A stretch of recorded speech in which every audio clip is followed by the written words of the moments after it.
All right, good afternoon. Welcome everyone to John Wooden's Playbook for Life and Leadership. I'm Maria Kutcher, or Coach Kutcher, and I am pleased to kick off the 5th session in the Playbook for Life and Leadership.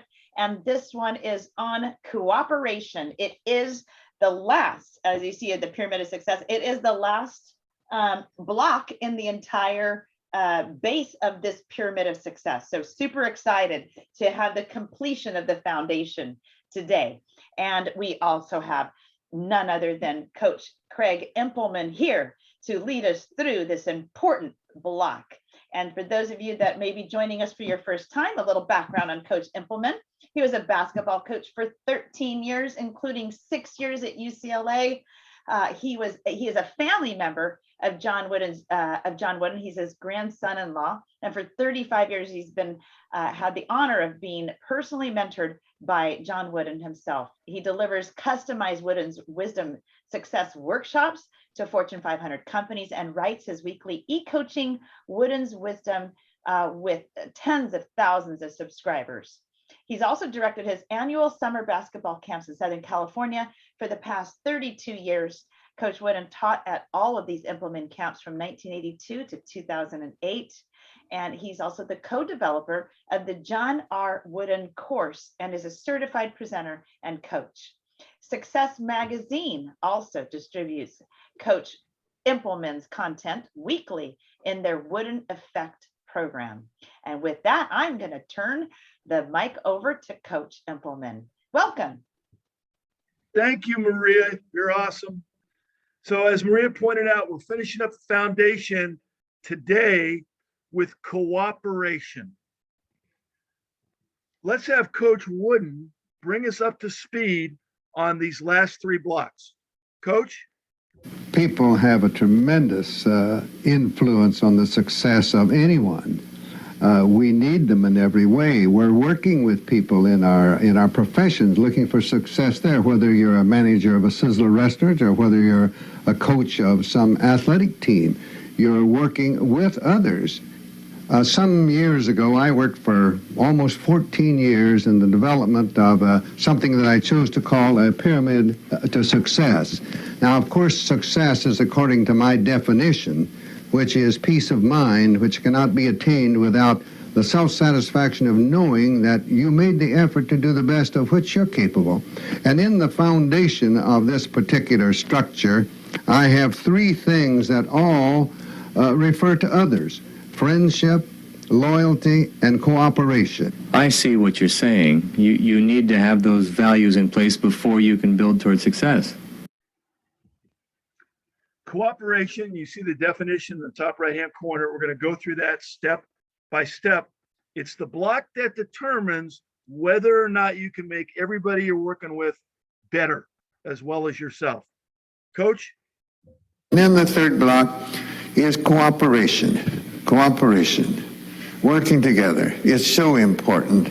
I think modern science and technology has made the world so small today that cooperation is even more essential throughout the world. It's always been essential, but the way things are today, seeing things as they're happening on the other side of the world, and the miraculous things they're doing in outer space and all the other things, some of you hardly can't drive on the freeways here without having a phone up in your ear or something, and it's a wonder they're not more wrecks than they are. But anyway, we need cooperation. I think it is so important. And that forms the foundation of the structure.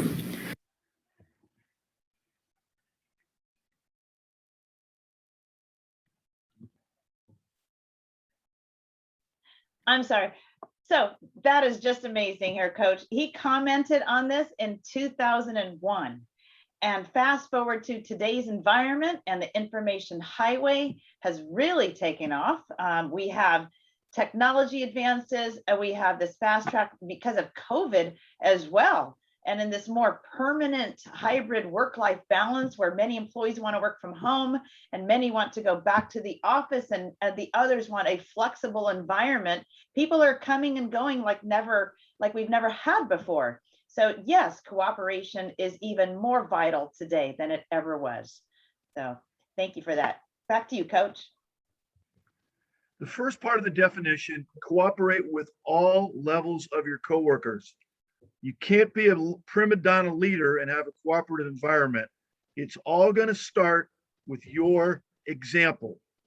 Be a model, not a critic. Coach Wooden. The other one that made an impression was no written word, no spoken plea can teach our youth what they should be. Nor all the books on all the shelves. It's what the teachers are themselves. I think those are true. We need models more than critics. I love it. Yes, the point here is that the leader has to be the one that is setting the example. There's no white paper, there's no manual, there's no Zoom meeting or webinar that really is going to teach your team members how to act and how to treat each other. We need to lead by example, and that will set the tone for the team as well as the culture. Back to you, Coach. Coach Wooden treated everybody great.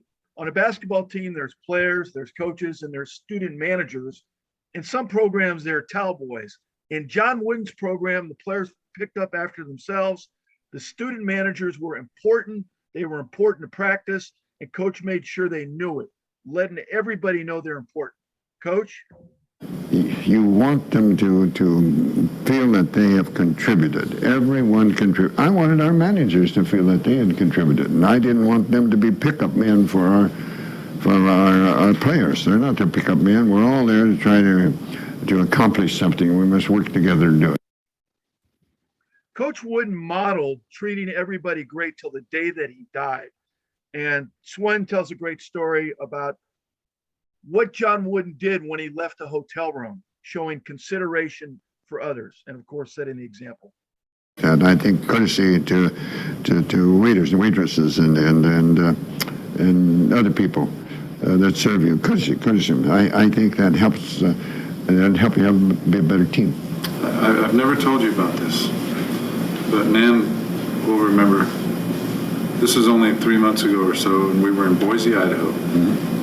And you received an award, and then we came, Nan and Dick came downstairs, and I learned that you needed some help with your bag, so I went up, and as you were leaving your room, you picked up all the trash, put in a trash can, you turned off all the lights, and that room was really clean, and that was because there was going to be a maid who was going to clean it up, and you wanted to be considerate, right? Wow, that really is, I think the key question here is, how are you recognizing and treating not only the top contributors and the key team players on your team, but everyone on your team? We call this the backbone team. These are your client service associates. These are the internal consultants. These are the external consultants, the bankers, the mortgage, experts, all these experts that are on your team, and how well you treat them really sets the tone. It also reminds me of a common approach that advisors use when they're considering expanding their team and bringing on, say, a junior advisor or another team member to the team. How do they know that it's the right fit? Well, a common approach is to take them out to lunch and just observe. Observe how they're treating the receptionist, the waitress, the busboy, everybody that they interact with. And that will tell you a lot about how they treat others, and are they treating each person the same, or are they treating them different depending on some kind of hierarchy, right? So great point there, and thanks for bringing that up. Back to you, Coach. John Wooden was asked on many occasions, if you're a new supervisor, what do you need to know? And his answer was always the same. The people under your supervision must know that they are working with you, not for you. Coach Wooden. I think that all of those who are in position of leadership face similar problems, whether it be an athletic coach, a Sizzler manager, or some other enterprise. You're working with other people. And you're going to have people under your supervision, and they must understand, you must make it clear to them that they're working with you, not for you. Never make them feel that they're working for you. I think much more can be accomplished if people understand that they're working with someone else for a common goal rather than working for someone else. Wow. Coach, what I take away from that is just one key word, and it's inclusive, right? Creating that inclusive environment, especially going back to this work from home and the flexible schedules that we have now, we need to really make sure that our team members feel that they're being heard. We need to ensure that we're enabling our team members to participate without feeling inferior or intimidated or hesitated to contribute with ideas and suggestions on how to improve the team or the client service model or the business model. But I embrace the ideas and input from our team members is really key here. So thanks. Back to you, Coach. A great leader has to be a great listener. Definition: listen if you want to be heard. Listen to learn. Coach Wooden. You know, that's just the opposite of what many managers believe. They feel they can't cooperate with their employees and still be respected as a manager. That's certainly a weakness when you feel that you can't get along with other people. Managers that have that feeling, I don't believe will last very long. You have to work with people. And anyone in position of supervision must understand that they're working with others, and they have to listen to others, and they'll come up with surprising suggestions if you'll just listen. Love it. Well, as you can see from this picture, we were born with 2 ears and 1 mouth for a reason. We're supposed to be listening twice as much as we talk. And there's plenty of studies out there that show that great leaders really chime in so much less. They don't dominate that discussion about 10% of the time. Should they be interacting with group discussions and only to kind of steer the direction. But one of the most successful environments where people can really contribute their ideas and their thoughts and their suggestions. And leaders, we as leaders need to be the enabler of ideas. We need to multiply. We need to be the multipliers, not the distractors here. And again, it all comes down to we need to listen in order to learn. So great points here. Thank you, Coach. Back to you. 5 levels of listening. The bottom left-hand corner, the worst level, the impatient listener. That's the person who says, cut to the chase. Give me the Reader's Digest version. Another level up, still not good, the overeager listener. That's the one who's thinking about what they're going to say while the other person is talking. And sometimes they even interrupt. One of the more annoying ones is the subject matter expert on everything. I call it the SMEOE. That's the person, they listen, then they've got to one-up everything that's ever been said. If you say you went to Greece, they ran around the world twice. Next, we got the misunderstood listener. That's the one who listens, but then walks away from the conversation with a completely opposite idea of what the talker was trying to get across. I knew a soccer coach at Pepperdine used to have his players email him back after a meeting to make sure they connected on what they were trying to do in that meeting. And all the great leaders I read for a living, the great leaders are great listeners. John Wooden was a ferocious listener. Watch him in these videos. The great listener is always listening to learn. That's how Coach got to be so smart. Well, many little things. And little things make big things happen. You got to remember that. And there's no one thing that means all. You can't put it all in one thing. So it is the little things. I think the perfection of the minor little details is what makes big things happen. How did you get to know about all those little things? Well, I hoped by listening. I don't know anything. You don't know anything. And Ron doesn't know anything that we didn't learn from someone else. That's what we learn. Now, we may take an idea that we learned from somebody else and expand on it and do certain things. Maybe we improve it and maybe we don't.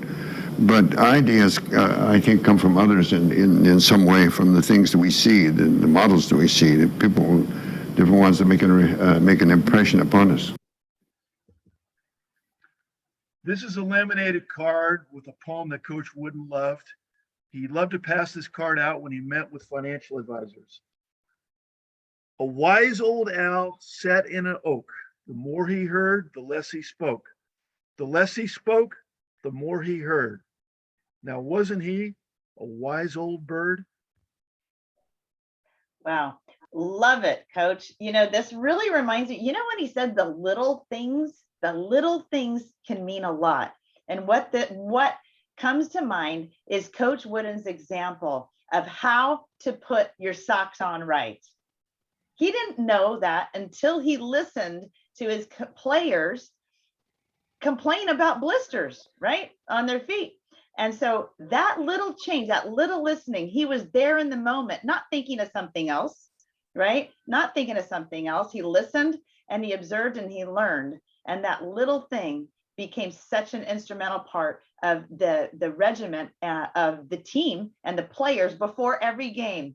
And people are like, it's like one of the biggest examples of how you can be how you can listen to something like that and turn it into such an advantage, a competitive advantage, just based on the feedback and by the conversations he has and observations. So the point is, be in the moment. Don't think about your schedule, the kids' game, dinner tonight, the next New York Islanders game, but put it out.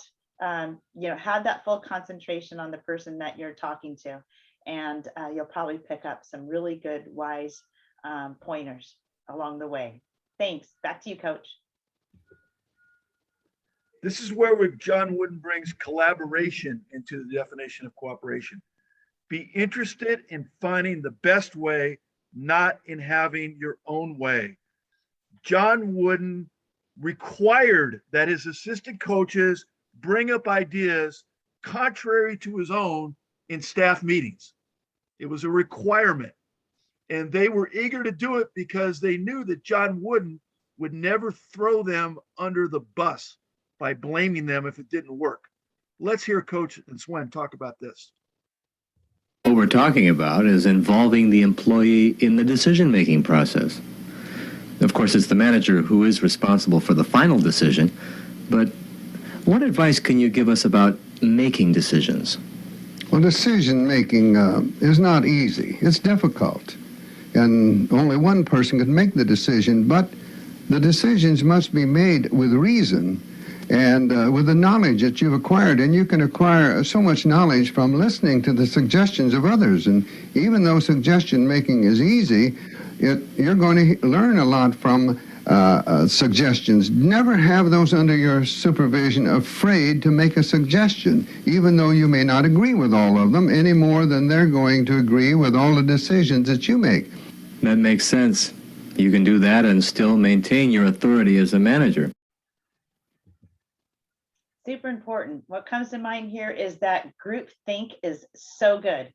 Everybody comes from different backgrounds. Everybody's raised differently, has had previous experiences with other companies, other clients. And it's so important to just solicit that and solicit the input and ideas from everybody. Again, the point is finding the best way, not having your own way. I call it also idea soup. Idea soup is where you just throw those ideas in, no matter how crazy and off the wall they are. All ideas are welcome, and then you can take the time and as a group kind of go through them and decide on which is the best way forward.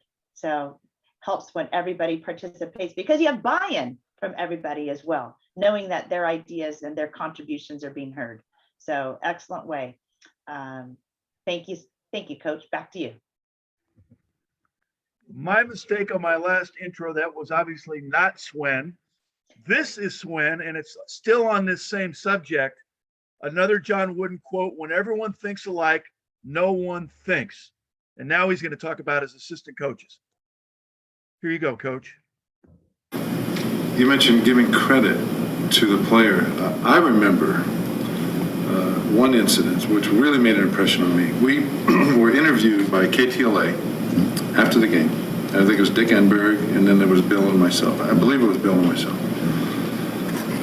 And we knew so much about what was going on and what a fantastic teacher you were, and how, we knew what the difference was between our team and others, because we had played for other teams.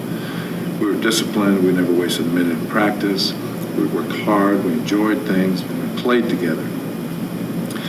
And a lot of those responsibilities, all of those responsibilities fell on you, and you did such a fantastic job of getting those across to us. But yet you never took the credit.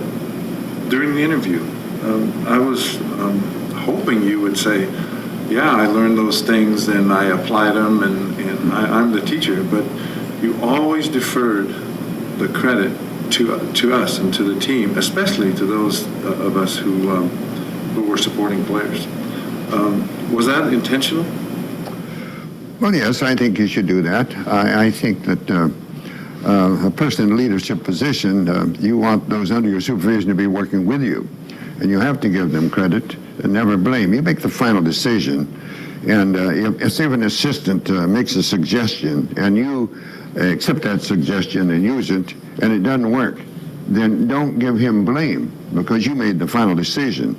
But I suppose it works, then give him credit. And I believe that he won't be reluctant to make another suggestion. You don't want assistants that are yes men. They just inflate your ego. You're in that type of position, you probably have a big ego anyway, and you don't want it inflated. And I believe you should always give credit and never blame to those under your supervision. Absolutely. Wholeheartedly agree. Defer the credit to all of your supporting players and take the blame yourself. It really helps encourage participation, and paying it forward with gratitude for contribution will just keep those ideas flowing. So I know some team members who actually take periodic votes. They encourage all of the team members to bring in and to contribute their ideas and suggestions to better the business model, the client service model, how they're doing business. And then they take a vote every quarter and they recognize the team member that actually contributed the most to the good of the team. And they just reward them with little Starbucks gift cards or a lunch out. But those little things mean a lot. It's amazing, right? So keep those ideas flowing and give credit to where credit's due. Back to you, Coach. Disagree without being disagreeable. Coach Winston, that was the secret to his marriage. You have some players that want to shoot all the time, and you've got to try to get it across to them without demeaning them. And you never want to try to embarrass a youngster before his peers, because that's really, that you're not going to get any positive results when you do that. The word that comes to mind is tact. It's all about being tactful, treating others the same, disagreeing without being disagreeable. But what I can say about this is I noticed that maybe there's a little degradation in the order of the hierarchy of people in your life, right? Clients are treated, at the top with the utmost respect and tact, right?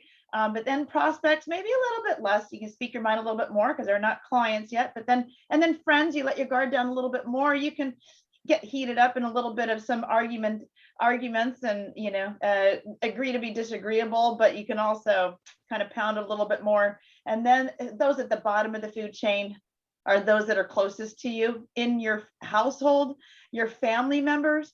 So I think that's where, at least this is where I see it in my life. I don't know about you, but I tend to let my guard up, maybe just a little bit more. I don't know if blue hands come up right now, but I'm sure they will when this is live, of those that might be guilty of the same thing, that maybe we should just remember that and step up our own spouses.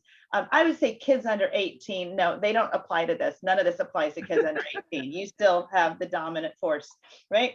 But anybody over 18, it's a great reminder just to step it up and to try to treat your spouses at least and your partners as though they're your top clients, right? That's probably some good advice that I'll try to work on. So thank you, Coach. Back to you. Coach wouldn't like to say, what is right is more important than who is right. These are all keys to cooperation. This is Sidney Wicks. As a sophomore, he was the second best player on the team, but he sat on the bench because he wouldn't play like a team player. How did John Wooden handle that communication with Sidney Wicks when he was a sophomore? Let's hear from Coach Wooden. You have the greatest ally in the world if a player isn't playing with the team. You have the bench. That usually brings results. The most athletic forward that I had, probably, maybe from an athletic point of view, the best I ever had was a player by the name of Sidney Wicks. He sat on the bench his first year, a good part of the time, because he had not learned to play as a team. He used to say, "Coach, you know I'm better than, you know I'm better than Curtis. You know I'm better than Shaq." And I say, yes, Sidney, I do know that. It's just too bad you're letting them beat you out. Because I know that, and they know it, and most everybody does. But until you play as a team, they'll be in there ahead of you. Next 2 years, Sidney Wicks the best forward in the country. I don't think he would have been if I'd let him go his way. He would have had good statistics, but his teammates wouldn't have had as good as they had with him in there. He'd have good. Wow. Imagine a disgruntled superstar. That never occurs here at our firm. No, I'm just kidding. The message here is that you really can't be a star without your supporting team, right? And we have plenty of top advisor lists, Forbes and Barron's and Top Guns. And yes, they work hard at getting on those lists and achieving those lists, but that's a lot of recognition without the supporting players, right? And so we just have to be a little bit more cognizant that it takes a village to get to those top lists, right? And it takes some great, again, our backbone team members that we need to also be cognizant of. And, we're here to make our team better, not just ourselves, right? We can enhance our own stats, but we don't want to see our stats of our team, be affected because all of those numbers are going just to us, right? So let's share it. Let's get the team stats going, and it's a win-win for everybody. Back to you, Coach. A year later, in this picture, the player in green, Artis Gilmore, 7'4" from Jacksonville University, #1 team in the country. The player in the white uniform is the reformed team player, Sidney Wicks, blocking a shot, 6'9". The scene is the national championship game.